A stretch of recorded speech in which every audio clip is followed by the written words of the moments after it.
The palace of the alien kingdom glowed like a jewel under the twin suns.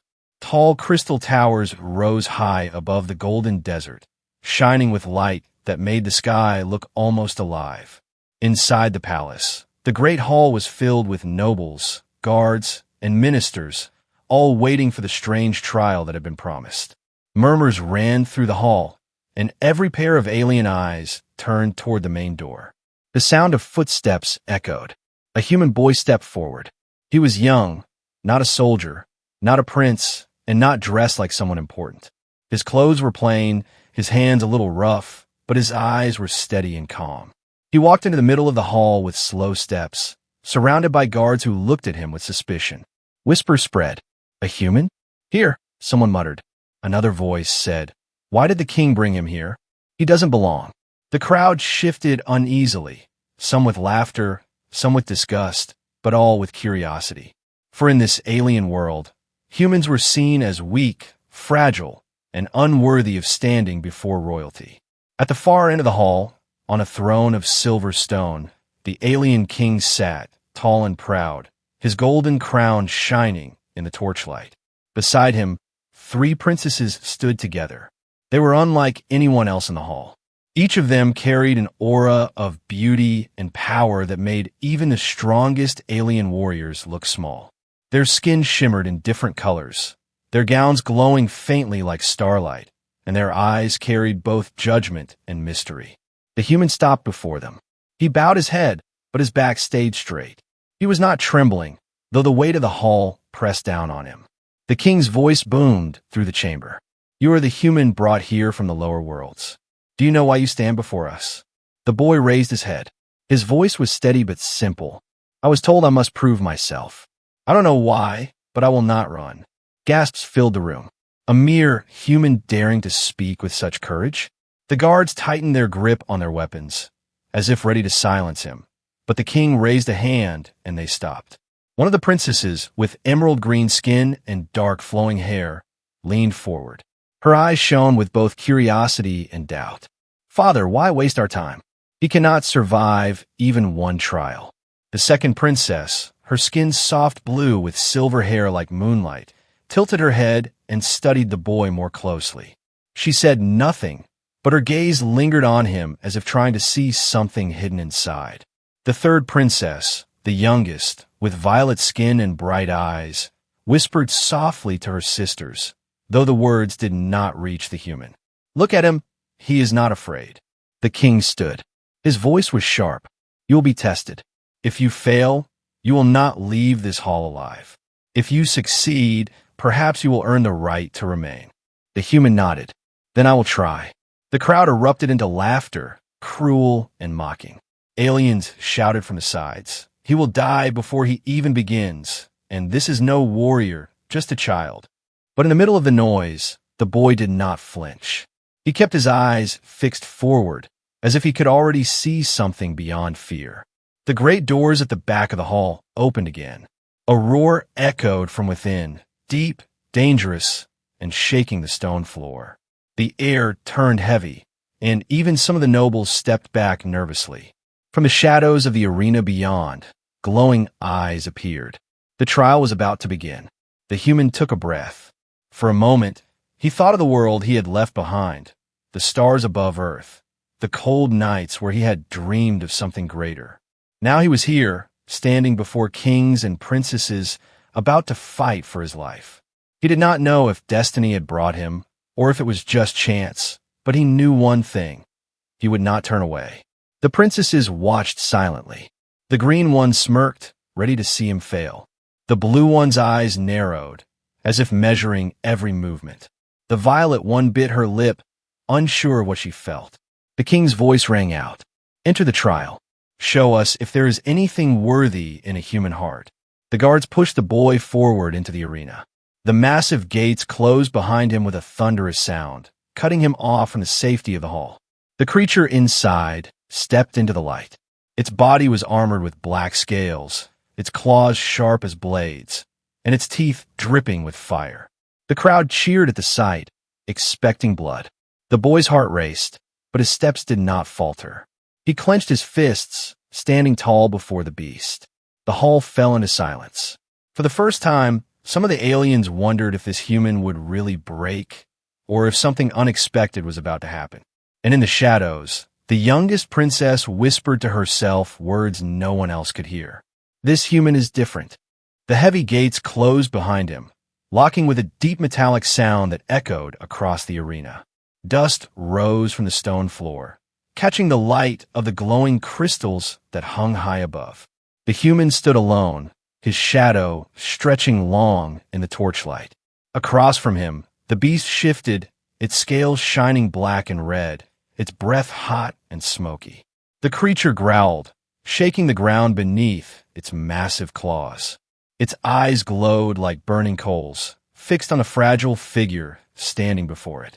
The nobles in the great hall leaned forward, waiting for the human to tremble, waiting for him to fall to his knees in fear. But the boy only stood straighter.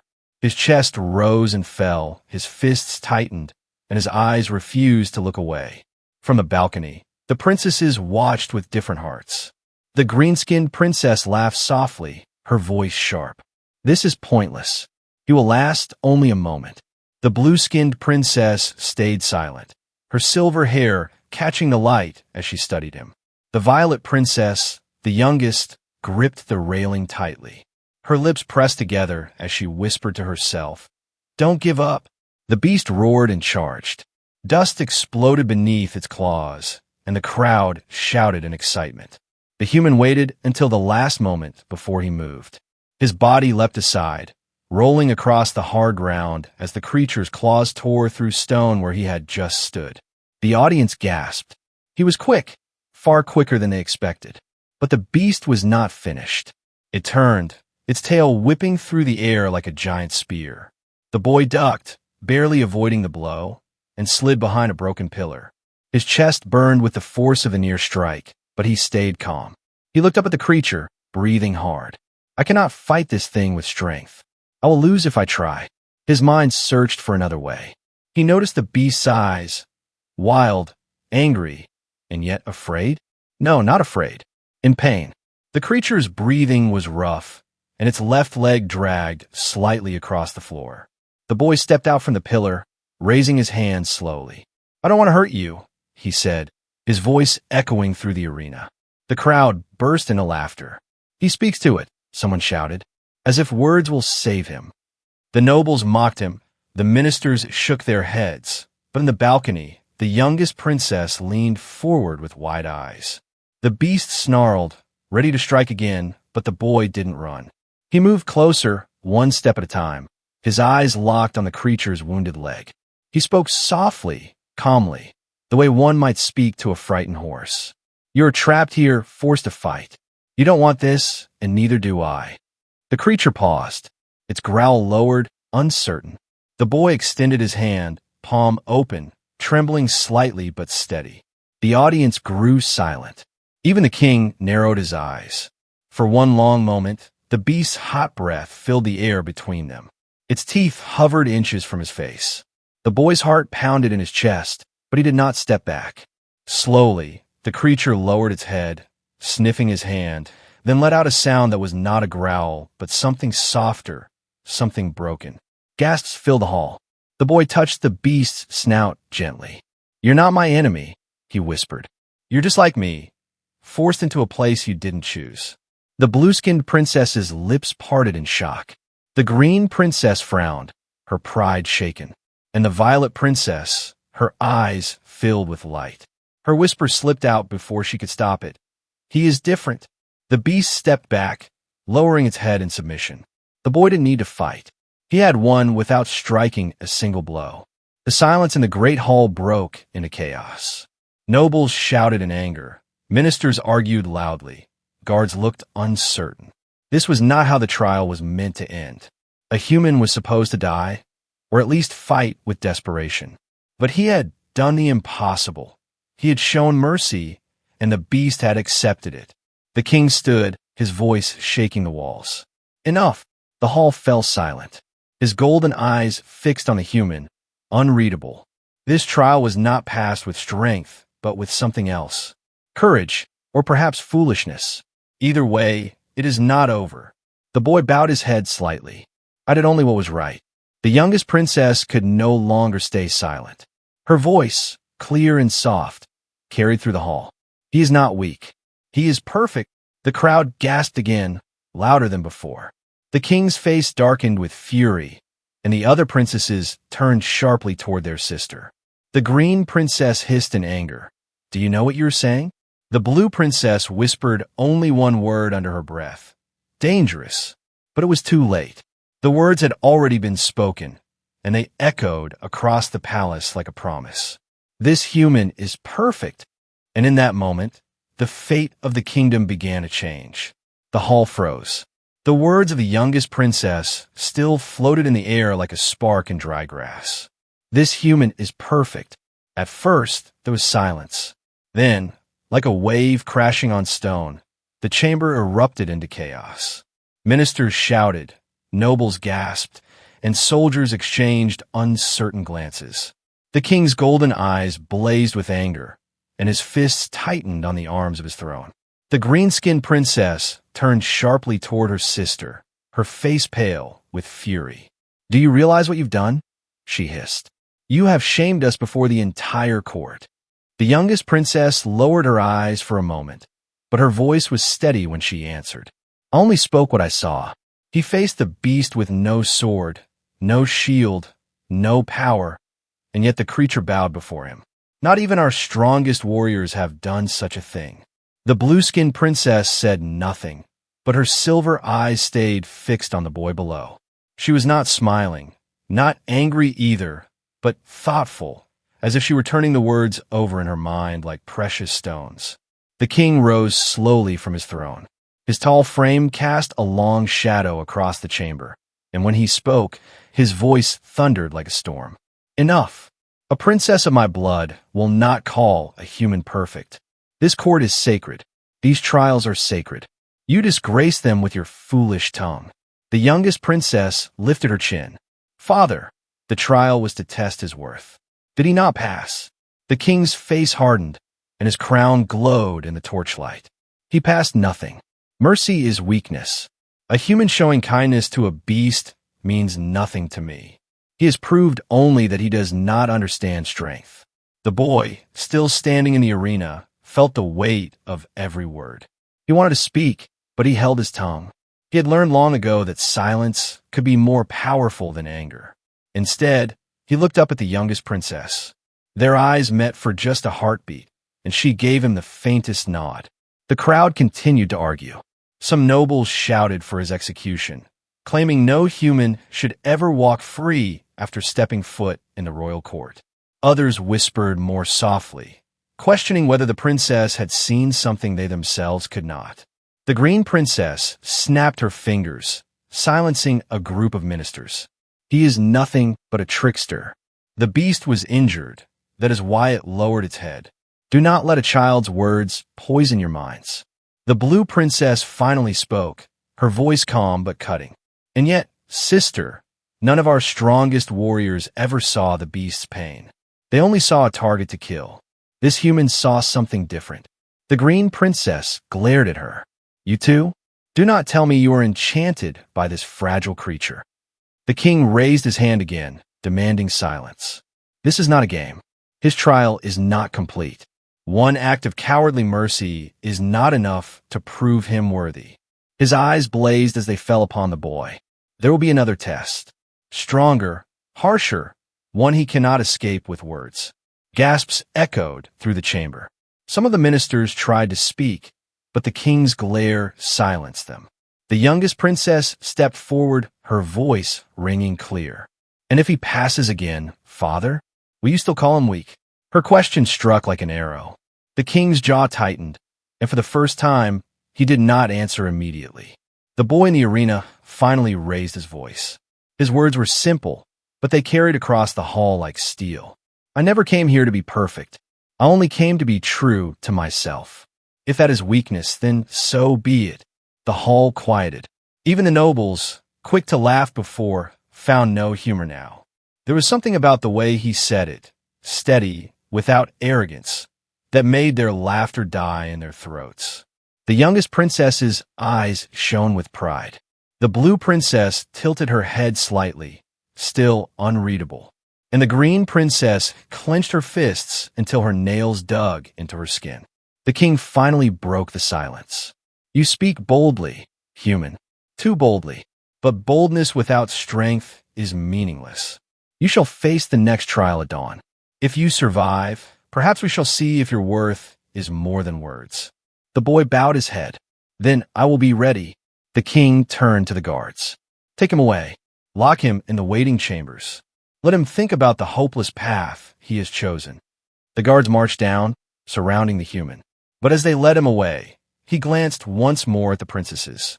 The green one looked at him with hatred, the blue one with curiosity, and the youngest with something that looked dangerously close to hope. As the doors shut behind him, the chamber still buzzed with whispers. Ministers leaned close, voices low but urgent. What if the king cannot control this? Will the people hear what she said? A princess calling a human perfect? It is blasphemy. And above them all, the youngest princess whispered again, softer this time, but with unshakable conviction. This human is perfect. And with that whisper, the seeds of rebellion were planted. The night fell over the alien palace, but the halls were still alive with whispers. Ministers argued behind closed doors. Guards exchanged rumors in the corridors, and nobles filled the chambers with fearful talk. A human had survived the trial. A princess had called him perfect, and the king had promised another test at dawn. The air inside the palace was thick with unease. In a small stone chamber deep beneath the palace, the human sat alone. His hands rested on his knees, his back against the cold wall. A single torch burned dimly, throwing long shadows across the floor. He could still hear the echo of the beast's roar in his ears, and the even softer echo of the princess's words. This human is perfect. He closed his eyes. Why would she say that? She doesn't even know me. The thought gave him no answers, only more questions. Still, in the silence of the chamber, he felt a strange warmth in his chest. Above him, in her private chambers, the youngest princess sat by her window, staring out at the twin moons. Her sisters had already scolded her. The green one called her reckless. The blue one warned her to be cautious. But her heart refused to stay silent. She had seen something no one else dared to see. She had seen courage without violence, strength without cruelty. And now, even if she tried, she could not forget it. Her decision was dangerous, but her heart had already chosen. She wrapped a dark cloak around her shoulders, pulled up the hood, and slipped quietly through the secret passageways of the palace. The guards were watching the main halls, not the hidden tunnels. She had used these paths before, but never for something as forbidden as this. The boy looked up when the chamber door creaked open.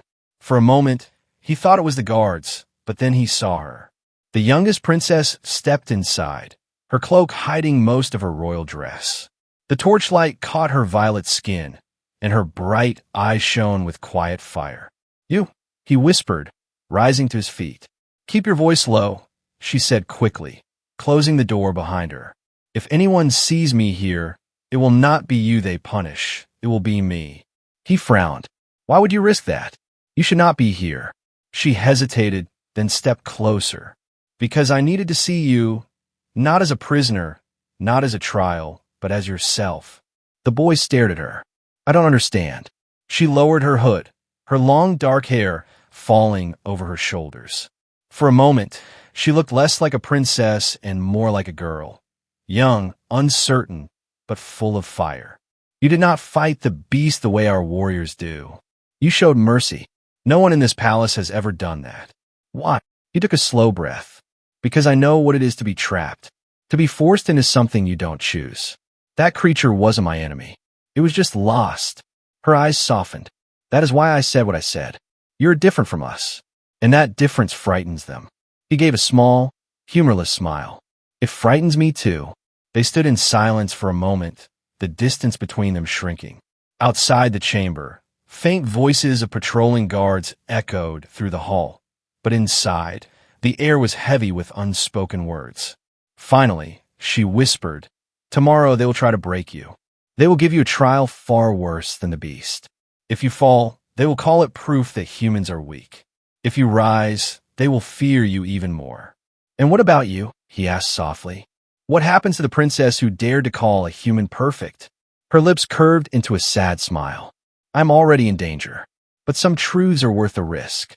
Their eyes locked, and for the first time, he saw not just a princess, but someone who understood loneliness, someone who lived in a cage of gold and jewels, but longed for freedom as much as he did. He reached out, slowly, uncertainly. For a moment, he thought she would step back. Instead, she placed her hand in his, her fingers trembling slightly but warm. This is forbidden, she whispered, her voice almost shaking. If my father finds out, then let him, the boy said quietly. If truth is forbidden here, then maybe this place needs it most. Her breath caught, and for a long moment, neither of them spoke. In the silence, their bond was sealed, not with words, not with promises, but with a shared defiance. A sudden noise outside made her pull her hand away quickly. The heavy boots of guards marched past the chamber. She pulled her hood back up. I must go, she whispered. If they see me here, everything will be lost. He nodded. Then go. But thank you for coming. She hesitated at the door, her face hidden again beneath the cloak. Tomorrow, no matter what happens, remember this. You are not alone. With that, she slipped into the shadows, leaving him once more in silence. But the silence was different now. No longer cold, no longer empty. For the first time since he entered the alien palace, the boy felt hope. Far above, in the royal chambers, the green princess paced angrily, whispering plans to undermine both her sister and the human. The blue princess sat silently, her silver eyes deep in thought, torn between loyalty to the crown and curiosity about the boy. And in the throne room, the king prepared the next trial, one designed not to test, but to destroy. The night deepened. The dawn would come soon, and with it, the trial that would change all their lives forever. Dawn broke across the alien palace like fire across glass. The twin suns rose together, painting the golden towers with crimson light. In the great hall, nobles gathered once more, their voices buzzing with anticipation. Today, they whispered, the human would face his final end. The boy was brought into the hall, his wrists bound with silver cords. Yet even in chains, he stood tall. His eyes carried no fear, only a calm strength that unsettled the guards around him. He knew the trial ahead was meant to break him, but he had already decided he would not bow, even in defeat. The alien king sat high upon his throne, his golden crown gleaming with anger. His voice thundered through the hall. This human is a danger to our order. He twists weakness into strength, and my daughter's foolish words have already caused unrest among you all. Today, we end this madness. The green-skinned princess smirked, satisfied. Finally, she whispered to herself, this mistake will be erased. The blue princess remained silent, her silver eyes unreadable, though her gaze lingered on the boy longer than before. The youngest princess stood stiff, her hands trembling at her sides. She knew what was coming, and yet her heart refused to let it happen. The king raised a hand. By my decree, this human shall not face another trial. He shall be exiled at once, cast into the desert beyond our walls. Let him wither under the suns, and let this court never again speak of him. The hall erupted with cheers from those who feared him and mutters of relief from the ministers. The guard stepped forward to drag him away. But before they could move, a voice rang out, clear and strong. No! The hall froze. All eyes turned to the youngest princess. She had stepped forward, her violet skin glowing under the sun's light, her chin lifted with defiance. You cannot cast him out. He has proven his worth more than any warrior in this court. The crowd gasped. Ministers whispered furiously, and the green princess's face twisted in shock. Sister, stop this madness. The king's eyes narrowed dangerously. You dare defy me? Yes, she said, her voice steady though her heart pounded. Because you are wrong.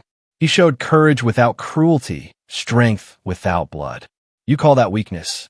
I call it greatness.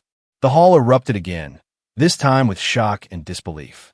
Nobles shouted at each other, Ministers argued in frantic voices, and the guards hesitated, unsure whether to follow the king's command or watch the unfolding rebellion. The human looked at her, his eyes wide with both fear and awe. She was risking everything, her title, her safety, even her life, just to defend him. The king stood, his shadow falling over her like a storm. "You forget yourself, daughter. You are a princess of this kingdom. You do not choose humans over your blood." Her hands clenched into fists. "And you forget, father. A crown does not make truth. I saw what he is. I know what he is. And I will not stay silent." The boy's heart raced. He wanted to speak, to tell her not to risk herself, but the words stuck in his throat. She was fire itself, burning, defiant, unstoppable. The green princess sneered. "You shame us all. You would throw away your throne for a stranger." The youngest turned to her sister, her eyes sharp as blades. "Not for a stranger. For someone who showed me what true strength means." The blue princess finally spoke, her voice calm but heavy. "Perhaps we should all ask ourselves why his presence frightens us so much. If he were truly nothing, then why does his courage shake this hall?" The king slammed his staff against the floor, silencing them all. "Enough! Guards, remove him now. And if my daughter resists, take her as well." The guards stepped forward again, this time slower, their faces uneasy. Some exchanged glances, hesitating. The human's courage had touched even them. The boy lifted his voice, firm and clear. "If I must leave, then I leave with honor. But know this, I will not curse you, and I will not bow. I will walk into the desert with my head high, because even in exile, truth is stronger than fear." His words carried across the hall like a blade of light. Some nobles lowered their eyes, ashamed. Others clenched their fists, angry at their own doubt. The youngest princess stepped closer to him, standing at his side before the guards could touch him. Her voice rang out like a bell. "If he goes into exile, then I go with him." The entire hall gasped. The king's face turned dark as thunder. "You dare!" But it was too late. The choice had been made.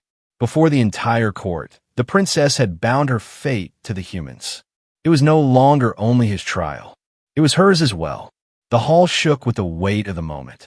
The nobles whispered of treason, the ministers of disaster, and the guards of loyalty divided. And in that storm, one truth became clear. The choice of the heart had been made. The great hall had never been so loud. The youngest princess's words still rang through the chamber. "If he goes into exile, then I go with him." The court erupted in chaos. Ministers shouted, nobles clutched their jeweled robes, and guards hesitated with their hands on their weapons. The king's crown gleamed in the sunlight as his fury shook the hall. "You will not," he roared, his voice thundering like a storm. "You are my blood, my heir. You will not throw away your throne for a worthless human." But the princess stood firm, her violet skin glowing, her eyes blazing with fire. "I would rather walk into the desert with him than sit on a throne built on lies." Gasps filled the air. No one in the history of the kingdom had ever dared speak to the king this way. The green-skinned princess stepped forward, her face twisted with rage. "Sister, you shame us before the galaxy. You defy our father, our people, our crown for him." She pointed at the boy as if he were dirt. But the youngest princess's voice did not waver. "Yes, for him, because he showed me a strength none of us had the courage to see." The blue princess finally rose from her seat. Her voice was calm, but her words cut like a blade. "Perhaps the real shame is not hers, but ours. We call ourselves strong, yet we fear one unarmed human more than we fear the truth." The green princess turned on her. "You too? You are blinded." But the whispers in the hall had already begun to change. Guards exchanged uneasy glances. Nobles muttered to each other. Ministers looked at the boy, then at the princess, doubts spreading like cracks in glass. The king slammed his staff against the stone floor. "Silence, all of you. This is my judgment, and it will be obeyed." He pointed at the guards. "Seize them both." The guards stepped forward, but something strange happened. Half obeyed, moving with hesitation toward the boy and the princess. The other half froze in place. One of them lowered his weapon and whispered, This is not right. The king's eyes blazed. Traitors! The hall burst into shouting again. Some guards moved to defend the throne. Others stepped in front of the princess, blocking their own comrades. The nobles panicked, retreating toward the doors. The ministers shouted over one another, trying to claim loyalty to whichever side would win. The boy took a step forward, his voice rising above the chaos. Stop this. I did not come here to divide your people. I came only to stand as myself. But his words could not stop the storm. The hall was already split between loyalty to the king and loyalty to the truth that had been spoken. The youngest princess turned to him, her eyes shining. This is not your fault. This was waiting to happen. You only revealed it. The king's fury reached its peak. Enough. If words have poisoned this court, then blood will cleanse it. He raised his staff, power gathering at its tip like fire ready to burn. Without thinking, the boy stepped in front of the princess, spreading his arms wide. If you want her punished, strike me instead. The hall froze. Even the king hesitated. His staff still burned, but his eyes narrowed. You would die for her. Yes, the boy said, his voice steady. Because she was the only one who saw me not as weak, not as worthless, but as myself. If that is not worth dying for, then nothing is. The youngest princess's breath caught. She grabbed his hand, holding it tight before the entire court. And I would die for him, because he showed me what love truly means. The hall gasped. Nobles clutched their mouths, ministers stumbled back, and even some guards lowered their weapons in awe. Never had the words of love been spoken so openly in defiance of the crown. The king's fury trembled. For a moment, it seemed he would unleash his power and end it all. But something in his eyes flickered, whether rage, doubt, or fear, no one could tell. The boy squeezed the princess's hand, whispering only for her. No matter what happens, we face it together. She nodded, her eyes wet but burning with strength. Together, around them, the hall was no longer a place of order, but of rebellion. Guards argued, nobles fled, and the ministers called out for order in vain. The whisper of one princess had grown into a storm that no one could silence. And as the suns climbed higher, spilling light across the golden throne, one truth stood brighter than all the chaos. Love had declared itself in the heart of the alien palace, and nothing would ever be the same again. The great hall trembled under the weight of rebellion. Guards argued, nobles shouted, and ministers begged for order. Yet in the center of it all, the boy and the youngest princess stood hand in hand, defiant against the storm. The king's face was like stone, his golden eyes burning with fury. Enough of this chaos, he thundered. If you will not bend to my command, then let fate decide. Human, you will face one final trial. If you succeed, I will not oppose you. But if you fail, both you and my daughter will perish. The crowd gasped. This was not justice. It was a sentence. The boy met the king's gaze, unflinching. Then I accept. The princess turned to him, fear in her eyes. You don't have to. I do, he whispered softly, because if I run now, everything we've done means nothing. The king struck his staff against the floor. A section of the arena wall opened, revealing a dark passageway. From its depths came a sound that chilled even the bravest warriors, a low, echoing growl, deeper and darker than the beast before. The ministers gasped. The void beast, one whispered. No one has ever survived it. The boy stepped forward into the arena once more. The gates slammed shut behind him, leaving only silence and the heavy sound of his heartbeat. From the shadows, the creature emerged. It was larger than anything he had ever seen, its body covered in scales that shimmered like liquid darkness. Its eyes glowed with violet fire, and its wings spread wide, casting the entire arena into shadow. The crowd held its breath. Even the king leaned forward, his jaw tight. The boy clenched his fists, but he knew brute strength would never win. He studied the beast's movements, its breathing, the way its wings dragged slightly as if weighed down. Again, he saw not just a monster, but a prisoner. He spoke softly, though his voice shook. I'm not your enemy. I don't want to fight you. The void beast roared, shaking the stone walls. It charged, and the boy leapt aside, rolling across the ground. He barely avoided its claws, dust cutting his skin, his lungs burning. From the balcony, the youngest princess gripped the railing. "Please," she whispered, her voice trembling. "Survive." The beast lunged again, and this time the boy had no time to dodge. He raised his arms, bracing for the end. But instead of slashing, the beast's eyes flickered, and its claws stopped just short of tearing him apart. The boy met its gaze. He saw pain. He saw chains no one else could see, binding it to the will of the king's trials. "You don't want this," he whispered, pressing his hand against its scales. "You are trapped just like me."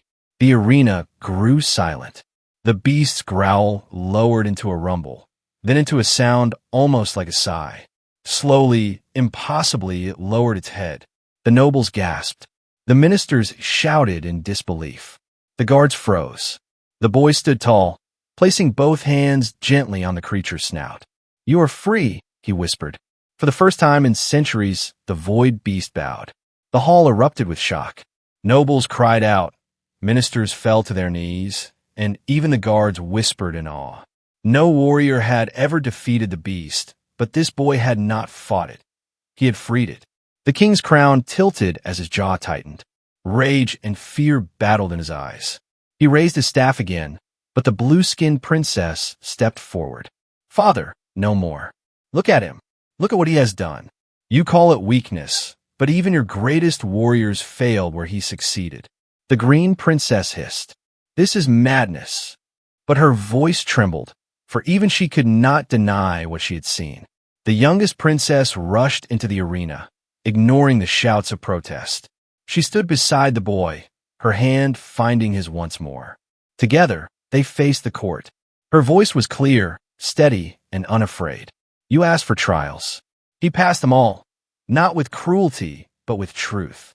You asked for strength, and he showed a strength greater than ours. You wanted obedience, but he gave honesty, and that is why I choose him."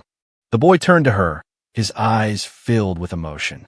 "Even if it means exile, even if it means danger, I will stand with you." She squeezed his hand. "And I with you." The hall was silent, every eye fixed on them. Then, slowly, the whispers began to shift. Not of fear, not of anger, but of something long forgotten. Hope. One guard dropped his weapon and knelt. Then another. Ministers lowered their heads. Even some nobles began to murmur words of respect. The king looked around his hall and saw his power slipping. His staff trembled in his hand. For the first time, doubt flickered in his golden eyes. The boy and the princess turned to him, standing tall. They did not beg. They did not plead. They only stood, united. And in the silence, the words came again, not whispered, but declared for all to hear. "This human is perfect." The hall erupted, not in chaos, but in cheers. Guards pounded their weapons against the floor, nobles cried out, and ministers lifted their voices. The tide had turned. The king sank slowly into his throne, his face unreadable. Perhaps he had lost, or perhaps he had finally seen what his daughter had seen. But one thing was clear, the boy had won. The princess raised the boy's hand high, her eyes shining with tears. "No longer human alone, no longer alien alone. Together, we are stronger." And so, in that golden hall before twin suns and a kingdom divided, a union was born, not just of love, but of worlds.